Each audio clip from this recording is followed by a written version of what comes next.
You want to do a webinar? I'm here to give you 4 tips about how to do a great webinar. Firstly, how you can prepare. Secondly, why rehearsal is important. Thirdly, your voice. And fourthly, interacting with your audience. Firstly, preparing. Most people's attitude to a webinar is very straightforward. Oh, yeah, I'll get that old slide deck I had, I'll chop a few bits around, and that's it. No. Your story is everything with your webinar.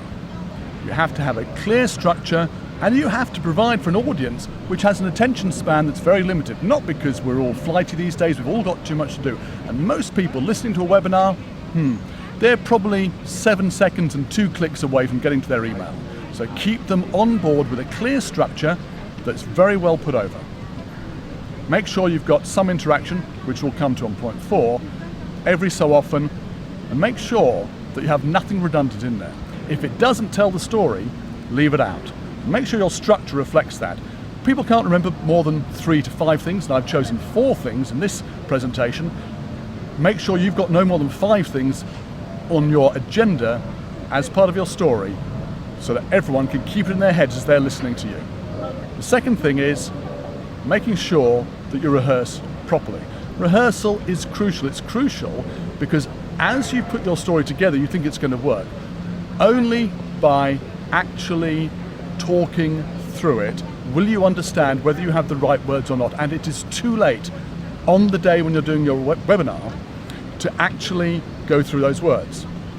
You need to find the right things you're going to say to illustrate each point. You need to boil each anecdote down to no more than 100 words, and you need to have the transition points between slides absolutely sharp. When you're transitioning, a great technique is to ask a question which is followed with an answer on the next slide.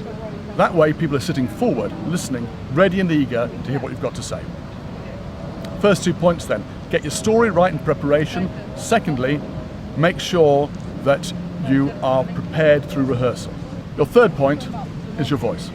You don't have to be James Earl Jones or Richard Burton to have a great voice. But what you do have to do is iron out some of the kinks that are an inevitable and natural part of how we speak.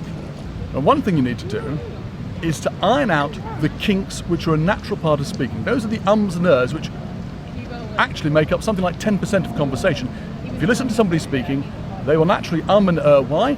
Because it's an invitation for the other people in the conversation to interrupt. Guess what? It's a webinar, nobody's interrupting you. You don't want to give them even the subliminal clue that they should. Plus, you get rid of those ums and ers, you're giving yourself more time to get your point across. You also sound much more authoritative. This is hard. My technique is just talk to somebody else as if you're talking to the webinar audience and ask them to be brutal. They will tell you when you're doing those tics. If they're a good friend, then you have to work hard to iron them out. That will improve your impact no end. Also, if you can, try to vary your tone. Robert Peston on the BBC News, talking about the financial news, has the most bizarre voice, but we listen to him because he's great on his content. Of course you're great on your content, but you also have to have a bit of variation. Listen to the BBC News announcer, and you'll find that they're putting their voice up and down all the time. Also, they do what they call plonking, which is they put extra stress on perhaps every third word. That means that the audience listens more closely to what they're saying. Now, that's an exaggeration. But if you can just bring a little bit more variation in terms of pitch and tone, and also emphasis in a way that you can't do in other languages apart from English, your audience naturally again is sitting forward. Well, what have you done? You've written a great story, which has no more than 5 points, so people can follow it very easily. You've practiced it. You've got a great voice, which you're using well to maintain people's interest. But people don't tune into a webinar unless they can interact. They're going to walk away. They're going to walk away within 7 to 10 minutes if they're not required to do something. How do you do it? Guaranteed way to turn people off probably is running a poll in the middle of a webinar.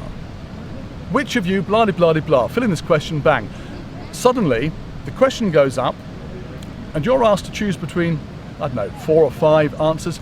It takes you that long to choose. The rest of the time you're sitting twiddling your thumbs. Most people simply can't maintain a quiet disposition that long, and they're off on email. Don't give them the opportunity, and actually don't insult them by asking them just to sit down and waiting for the results to come in. Instead, ask them questions with open answers that you can respond to. Ideal spot for this is the text chat area that exists on every webinar platform. Ask a question, put it on a slide. If you put the question on the slide, it's clear to be read. People don't have to listen and remember it. It's there to be read. They can then respond in the text chat area with their thoughts. In fact, this technique is so important, it's the most important thing I would say about any webinar. It should be your second slide. Start, obviously, with your title and your second slide. Before your agenda, before you talk about yourself, before anything else, it should be an open question. Let's ask the people what they think about the topic.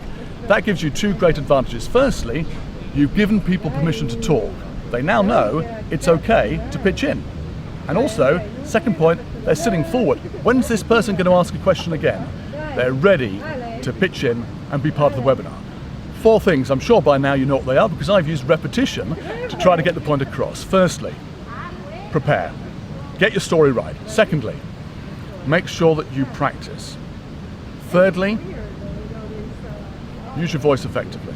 And finally, make sure you produce interaction at least 3 or 4 points in your webinar for half an hour where you ask a question and invite people to respond. Guaranteed, your next webinar is going to be a roaring success.